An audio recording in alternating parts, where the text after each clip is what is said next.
नमस्कार भक्तों, जय श्री कृष्णा, राधे राधे, जय प्रेमानंद महाराज की भक्तों। आज का विषय हर सुहागन स्त्री से जुड़ा हुआ है। चूड़ियों का महत्व और उनसे जुड़ी बेहद जरूरी धार्मिक बातें, जिन्हें हर महिला को अवश्य जानना चाहिए।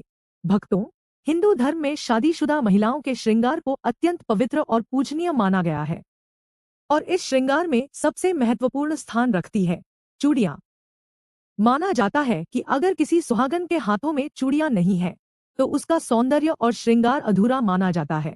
आज के इस वीडियो में हम बात करेंगे चूड़ियों के महत्व, उनसे जुड़ी धार्मिक मान्यताओं, कुछ विशेष नियमों और जीवन से जुड़े गहरे विश्वासों के बारे में। ऐसे कई छोटे छोटे नियम हैं जिन्हें अगर महिलाएं अपनाएं तो उनका जीवन सौभाग्य और सुख से भर सकता है। चूड़ियों का सीधा संबंध स्त्री के सौभाग्य और सुहाग से होता है। हर सुहागन स्त्री अपने पति की लंबी उम्र के लिए इन्हें धारण करती है।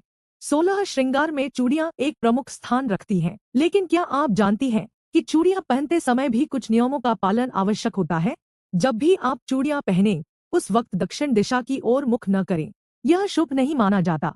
बाजार में कांच, लाह, प्लास्टिक, धातु और सोने चांदी की चूड़ियां तो मिलती हैं, लेकिन सबसे पवित्र मानी जाती है कांच की चूड़ियां। हाँ, इन्हें खरीदते समय खास ध्यान रखें कि कोई चूड़ी चिटकी हुई न हो। यदि टूटे हुए कांच की चूड़ियां आपने पहन ली, तो ऐसा माना जाता है कि इससे पिता और भाई को आर्थिक हानि हो सकती है। अगर चूड़ियां पूरी तरह से टूट गई हों, तो आप उन्हें अलग करके फेंक सकती हैं। यह दोष रहित होता है। लेकिन यदि चूड़ियां सिर्फ पुरानी हो गई हों, तो उनका विशेष तरीके से निस्तारण करना चाहिए। उन्हें किसी पवित्र स्थान पर जाकर बहती जलधारा में विसर्जित करें। इसे धार्मिक रूप से शुभ और पति की रक्षा हेतु कल्याणकारी माना गया है। अगर आप चाहती हैं कि मां लक्ष्मी की कृपा बनी रहे, तो इस वीडियो को लाइक करें और चैनल को सब्सक्राइब जरूर करें, और कमेंट बॉक्स में जय मां लक्ष्मी अवश्य लिखें। साथ ही अपनी राशि भी जरूर बताएं, ताकि हम आपकी राशि के अनुसार उपाय दे सकें। ध्यान रखें, चूड़ियां हमेशा एक हाथ में ज्यादा और एक हाथ में थोड़ी कम पहननी चाहिए। जैसे बाएं हाथ में 9 है, तो दाहिने में 10 पहने। बराबर चूड़ियां पहनना अनुचित माना जाता है। जब भी आप चूड़ियां पहनने जाएं, तो सिर पर पल्लू रखें और बाल खुले न हों। अगर आपके बाल छोटे हैं, तो भी पल्लू रखना जरूरी है। अब बात करते हैं सोने की चूड़ियों की। कभी भी सोने की चूड़ियां एक हाथ में पहनकर दूसरे में सिर्फ घड़ी या ब्रेसलेट न पहने। दोनों हाथों में चूड़ियां पहनना ही उचित और शुभ होता है। शाखा, पॉल या कंगन पहनने वाली माताएं एक बात जरूर ध्यान में रखें। जब आप सिंदूर लगाएं, तो जो सिंदूर उंगली में बच जाए, उसे अपने कंगन या शाखा पर लगा दें।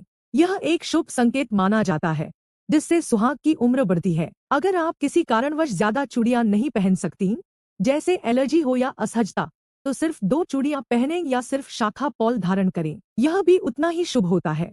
कभी कभी ऐसा होता है कि चूड़ियां पहनकर आप किसी दुखद समाचार में चली जाती हैं, या किसी के निधन की खबर सुनती हैं। तो ऐसी स्थिति में उन चूड़ियों को फिर से पूजा पाठ में नहीं पहनना चाहिए।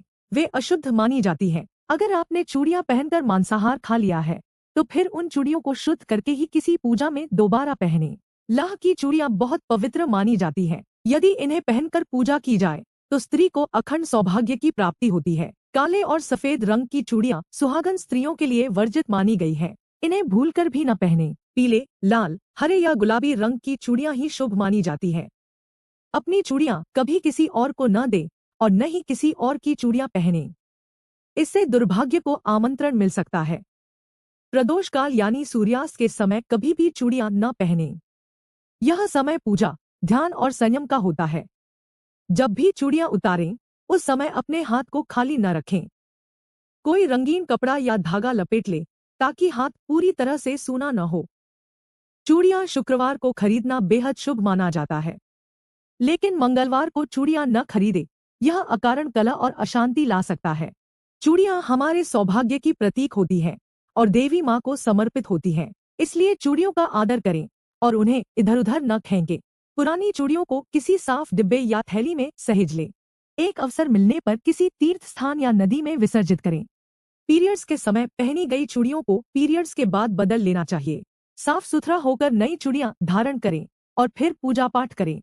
और अब एक अंतिम मगर अत्यंत महत्वपूर्ण बात, विवाह के बाद स्त्रियों को 5 चीजें कभी किसी को नहीं देनी चाहिए: मांग का सिंदूर, आंखों का काजल, माथे की बिंदी, हाथों की चूड़ियां और पैरों की पायल। यह चीजें सुहाग की प्रतीक होती हैं, और इनका लेन देन रिश्तों में दरार या बुरी नजर का कारण बन सकता है। तो मेरी प्यारी बहनों, आज ही से निश्चय करें कि इन सभी बातों का पालन करेंगी, अपने सौभाग्य और सुहाग की रक्षा स्वयं करेंगी। माँ भगवती आप सब पर कृपा बनाए रखें और आपके जीवन को सौभाग्य से भर दें। अगर आपको यह जानकारी अच्छी लगी हो तो कृपया वीडियो को लाइक करें, चैनल को सब्सक्राइब करें और कमेंट बॉक्स में जय माँ लक्ष्मी अवश्य लिखें। मिलते हैं अगली बार एक और नई पावन जानकारी के साथ। जय श्री राम। राधे राधे।